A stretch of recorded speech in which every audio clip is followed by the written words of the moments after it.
Hey friends, are you in a relationship with or have a family member who is the travel agent of guilt trips? Do you know one? Well, today we are going to go over the types of guilt trips that people we are close to, because that's who usually does them, unless you're the perpetrator yourself, how to identify them and how to move past them. If you're just joining us for the first time, my name's Dawn, D-A-W-N, like the morning, not Dawn or Donna, and like sunshine.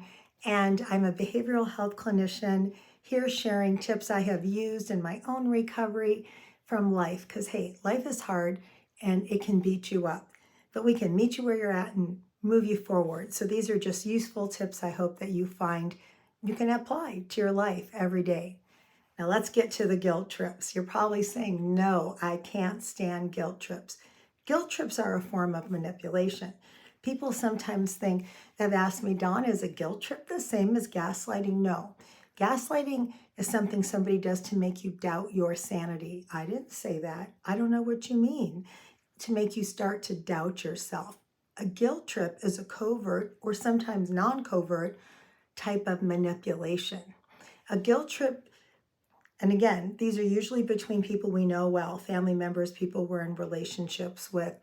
It says, for example, a type of guilt trip is, if you loved me, you would do this, fill in the blank. That's a guilt trip. You have a plan. You say it's your, I don't know, grandfather, and he needs help. But he's the king of the travel. He owns the agency to the travel agents of guilt trips.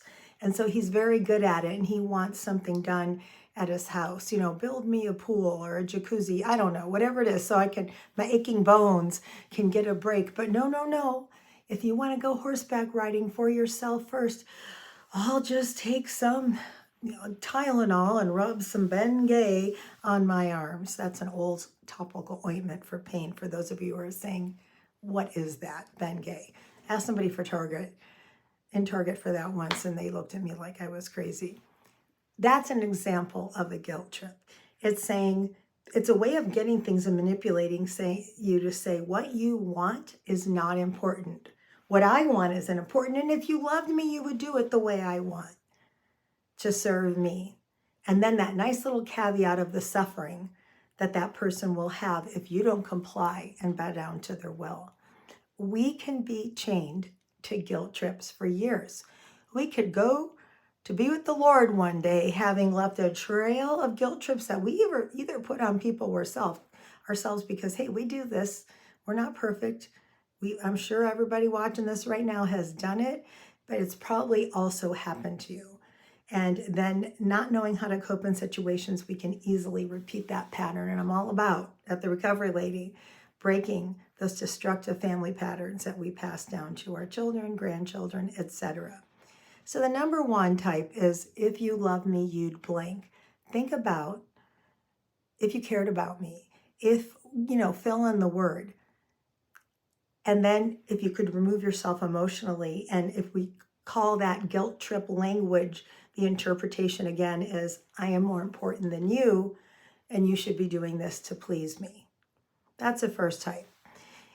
It isn't the same as gaslighting. A lot of people have asked me, is guilt tripping the same as gaslighting? No, gaslighting is when someone tries to make you doubt your own sanity. I think the last, I don't know, there was, maybe not The Bachelor, one of those dating shows, and it's just, I don't know, maybe Married at First Sight or something, but there was one of those shows where the guy was doing horrible things, cheating, they were engaged, and, she'd say, well, you did this, you came home at 5 a.m. No, I didn't.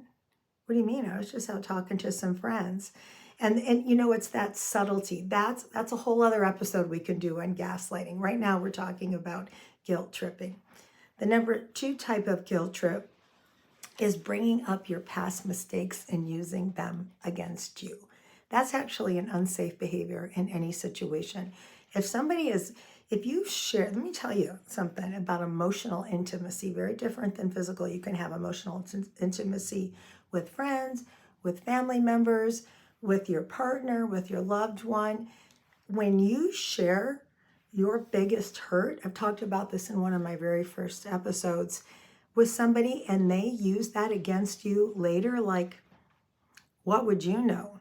You were abused anyway. You don't have 2 cents in your head. That's sarcasm, because sarcasm is a type of guilt tripping, is not kidding. If you can learn to listen for those key words, if you loved me, blank, if you cared, blank, oh, I was only kidding. What the travel agent of guilt trips doesn't realize is they're identifying themselves. They're putting their little wings, their little travel agent button on when they say that, and outing themselves.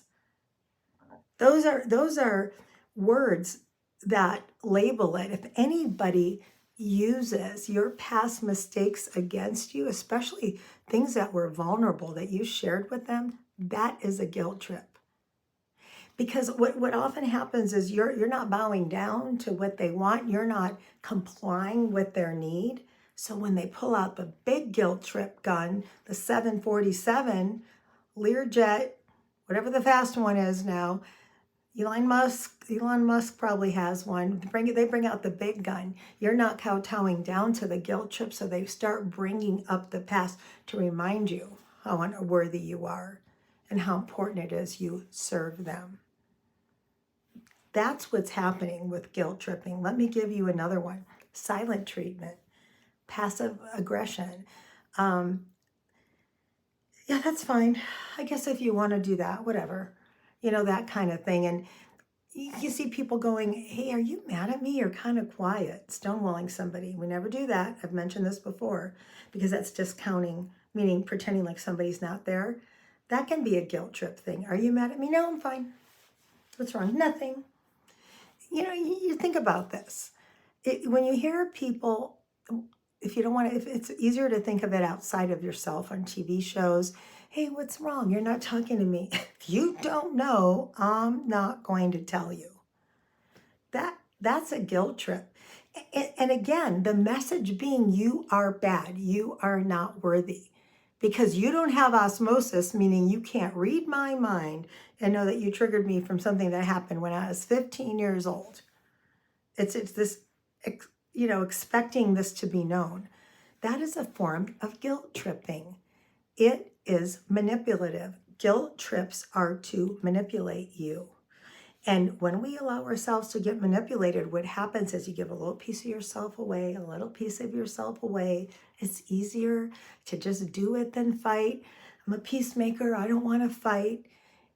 And what happens after you give a little piece of yourself away over a long period of time is you're going to look in the mirror one day and not know who you are and not know what's left. And I have done that earlier in my life. It is not a journey you want to walk. It is not a journey. Good thing is it's not too late to stop it, and we're going to talk about that. The sarcasm. Anytime, remember that phrase, anytime someone says, oh, I was just kidding, you can't take a joke.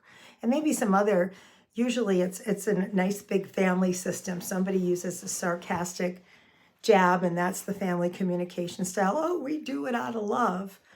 You see this in a lot of the holiday movies, and that person's like, ha ha, so funny, and they're dying inside because it's tearing you down, tearing you down. The family doesn't know how to cope, so they laugh, and you're depressed, maybe suicidal, having anxiety, because you've allowed yourself to get torn down. And people say, what am I going to do? It's my family. We're going to get to that. It is not okay, that type of manipulation. And again, it's often very covert. So be aware of that. Another line to listen for is, you'll be sorry when I'm blank. You'll be sorry when I'm dead. You could take me to the circus, the Ringling Brothers, the tents up down the couple towns over, and I haven't been to the circus since I was a kid. And one day when I'm dead, especially parents, grandparents, you're going to be sorry you didn't do that. You'll be sitting there with your own kids and saying, why didn't I take grandma to the circus? Really good manipulators, good travel agents, good guilt trip travel agents can really tie that knot on to the fact where you're like, yeah, I might be, I guess I should go, but then you're missing a root canal, which is probably a little bit easier than being in that relationship, or something else, going to the gym that was good for you. Sometimes you can you may want to do the thing the travel agent of the guilt trip is, manipulating you to do, but to bow down to it in that timing is to reward that behavior. So I want you to be aware of that. Think about it. This is not easy stuff. Another one is you put your opinion out there. Oh, I think I'm going to go get a certification in baking. We love baking. I'm going to go, take this class on Thursday nights and, just kind of cut out from the family for a bit and have some time for myself to pour into my creative side.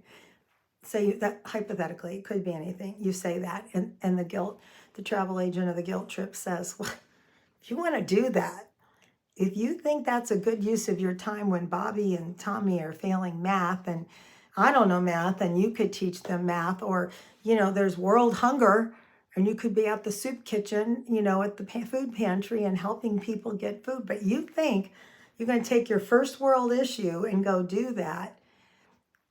That is not okay. Taking a cooking class at the community center because you need to have that kind of self-care for yourself, to have anything to give back to anybody, you have to keep building yourself up, or you're going to be depleted, run over, and that's when you're looking in the mirror, don't know yourself anymore, and all kind of horrible behaviors come. So that is another sentence to listen to. Okay, if that's what you want, we don't want to do that. I want you to remember that what we talked about this early on, guilt can be good. Guilt can cause us to change, especially if it's guilt over something we did that we're personally convicted about. That can motivate change. Shame is never good. Like I said before, too much guilt can turn to shame, which leads to self-destructive behaviors, depression, anxiety, substance use, and a lot of other things. It is not an okay thing. And some of you might be saying, Dawn, you don't even understand. I am the travel agent of guilt trip. I did it. I'm the one who does that. And I've had tons of patients, especially in group therapy. People love to talk about it in group counseling and say, man, I did it. I'm the one. Hey, you just admitted it. And I have found with most people, they do that because their family, and we're not just blaming the family, often communicated that way, or that person has a hard time talking about their problems. It's easier to hide behind the veneer and give you a jab than have to look at how messed up I am. So they're just, hurt people. They're just dodging bullets to avoid having to look at that discomfort they have themselves. So those are several examples. And I hope you like that saying, the travel agent of guilt trip. So now we're going to get a new agent, a new ticket. We're going to change planes. And we're going to go on the healthy train plane, maybe like Southwest. I don't know. I think I flew them once where they're telling jokes and it's happy and it's easy. The number one thing you can do with the guilt tripper is confront it right away. Hey, I hear what you're saying. And I don't mind, helping Grandpa build a shed in the yard. And Grandpa, I know you need that. But, tonight I had a big commitment and I would like to do that for you because I want to, not because of this communication. And don't forget the healthy communication. I just finished a series on that. I feel blank when you blank. How did it make you? I felt really manipulated. I felt really put down. I want to do something nice and I felt put down by the way you tried to get me to do that. Call it out. Use non-emotional facts. Be respectful. Remember, we don't want to have aggressive communication and we don't want to have passive. We want to have assertive, where we stand up for ourselves and we're speaking our feelings, but with love, with respect, even though not everybody seems to deserve that. That's the first thing, is acknowledging it. The second thing is, setting boundaries. Hey, if you guilt trip me on that thing one more time, dude, I'm not even doing it. Because I'm not going to do it as a result of manipulation. I can come on June 3rd and do this. And if that doesn't work for you, then you're going to have to find somebody else. What you need to know is that when you start to set boundaries and call this kind of thing out with the guilt trip of guilt, travel agent of guilt trips, is it often gets worse before it gets better. You don't love me. If you cared about me, you wouldn't talk to me like that. You don't respect me. And it's just like we talked about early on. You train your kid to have a tantrum. You know, you hold out 30 minutes and give in. They know they can scream for 30 minutes. 45, they know they can scream for 45 and you'll give in. You don't want to set a boundary like we did the boundary module that you know you are not ready to keep. But you have to expect the behavior will often get worse before it gets better, but it will change because when people start to see you're respecting yourself, they will respect you. And hey, sometimes the direct addressing it right there and the setting the boundaries don't work, and that is tearing you down, and it's not okay. It's the calls you get where it's like, oh man, I want to pick up the phone and go down that journey. Sometimes we have to adjust our relationships, the time we expose ourselves to other people. And when we are getting manipulated, it's okay to say, yeah, I got to peace out. I got to go. I'm not okay with this. And it's not a big scene. It's not yelling. It's just saying, this isn't working for me. And that's okay. If you're new today, I hope that was helpful. If you're the guilt trip, travel agent of guilt trips yourself, time to turn the badge in. You can do this. You can catch yourself when you're doing it. I have often, a few times, I've done it. I've done it. I got a new washer and dryer, and one of my kids a couple weeks ago said, oh, you got a new washer and dryer. Why didn't you tell me? And I'm going to tell you, I'm going to be very self-disclosing here. I said, well, if you call me more, you'd know. Okay, wow. That was just, I felt sick. It was like venom when I said it. But we're not perfect. The times are few and far between, and then you make an immediate amends and you change that behavior. If you haven't liked and subscribed, please do. I sure appreciate your views. Mwah, love you guys. We're on this journey together, and I pray for my audience, really trying to build it up. Thanks for joining me today. I'm Dawn, the Recovery Lady.